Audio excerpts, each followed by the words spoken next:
What's up, guys? I'm Juan Gill, and I'm a videographer here at the Daily Toreador. I'm David Gate. I'm a sports reporter and a La Vida reporter for the Daily Toreador. And today we're going to be talking about Hardcore Henry. And, wow. I'm just going to go off the record and say this is by far the worst movie I've seen this year. And it's kind of a letdown, man. If you've watched this series so far this year, you guys know that I wasn't the biggest fan of Deadpool. This is worse than Deadpool. This is a bad movie. So let's just get right into it. So what I liked was Sharlto Copley. I thought he was having a lot of fun with the role. I thought he was really embracing this like eccentric attitude and personality within the movie. Mm-hmm. Yeah, he shows up in different costumes without spoiling anything. Yeah. He shows up in different costumes and in different characters and embodies each character just with a fun personality. With just a lot of energy too. Yeah. And I liked it. I appreciated it. You could tell it was the only character or the only actor in the movie that seemed to put any energy behind his role. For sure. And I think it has to do a little bit. He was listed as an executive producer of the film. Oh, okay. So I think maybe that was the reason why he put a little bit more oomph into his roles. Yeah. But yeah, he looked like he was having fun with it. My other pro would be, which is odd that this would be like the only other pro, were the intro credits. The intro credits were hilarious. I felt like, yes!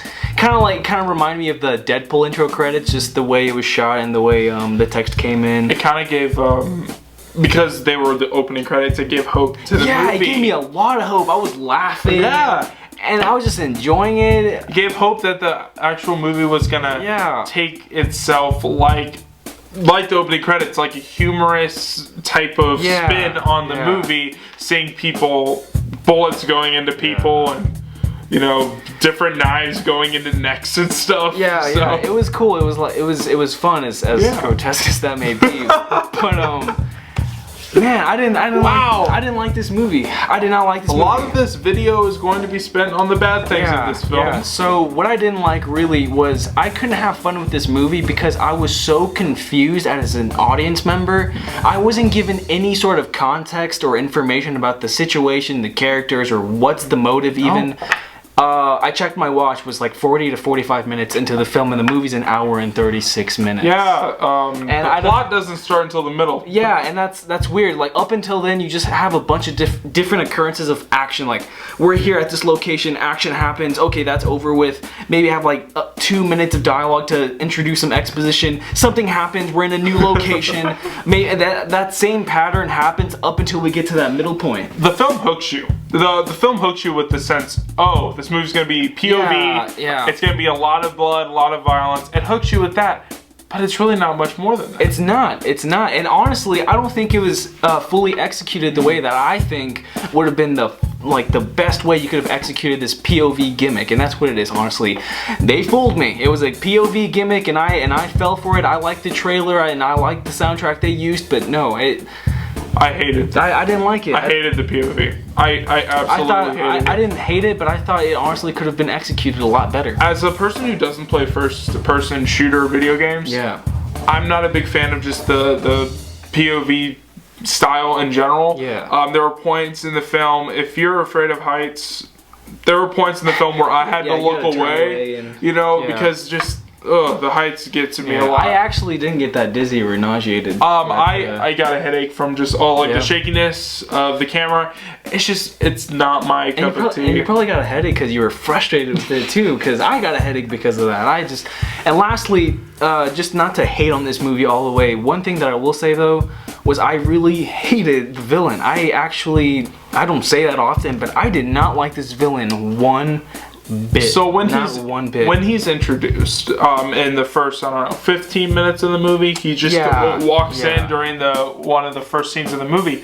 You see him like shake his head like with his long blonde hair, and I thought anyways, oh man, this villain's gonna be eccentric. It's gonna be an interesting villain. It's gonna be psychotic, maybe crazy. It's gonna shape the movie. But But the like once he starts like delivering the lines and the overall deliverance of that performance, it's terrible. This is not. Wow, man, that was not good. I was telling Juan on the way home, if the villain brought the same sense of this eccentric sense that Jesse Eisenberg brought to Lex Luthor in the Batman Superman movie. I thought it would have been it would have been not a much better movie, but it would have been a better movie. I would have at least been a little bit more invested in that character. And another aspect of the movie I did not enjoy was the soundtrack. I thought it was god awful. It was alright. There were different. I didn't think it was god awful. I thought it was. There were different songs that they used, and the lyrics were awful. Yeah. And you won't hear Queen's "Don't Stop Me Now" the same again. Kind of like that scene that they used that song in kind of reminded me of the scene in Kingsman when they used Pomp and Circumstance and Freebird. Oh, okay. When all the heads blow up in the Pomp and Circumstance.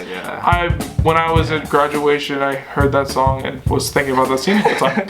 But you won't hear that Queen song the same again. It was that was an interesting choice of song. That was pretty funny actually. But I actually didn't mind it. I was actually waiting for it because it was used in the trailer. I was hoping they better use this in the movie at least. But yeah, the soundtrack as a whole was not great. Overall, man, I'm gonna give Hardcore Henry a 5 out of 10. Man. Damn. Yeah. I give it a 4. 4 out of 10. 4 out of 10, man. You like the POV better than I did. Yeah, that's the reason why I'm going 4. I think it's a stupid gimmick. I hope they don't make a sequel, but I think they will just because of the amount of money this will make over this weekend. Yeah, we'll see. We'll see, though. We'll see how the box office results turn out. But, guys, thanks for watching, and stay tuned for our next review of Midnight Special coming to you soon. I'm really excited about this one. I'm excited about this one. Hopefully this can compensate. They've been comparing this to early Spielberg, E.T., Close Encounters. That's what I'm getting, an E.T. vibe. But I'm excited about it. It's going to be interesting. We'll see. Knock on wood. And guys, be sure to visit www.dailytoyador.com for more. Thanks, guys.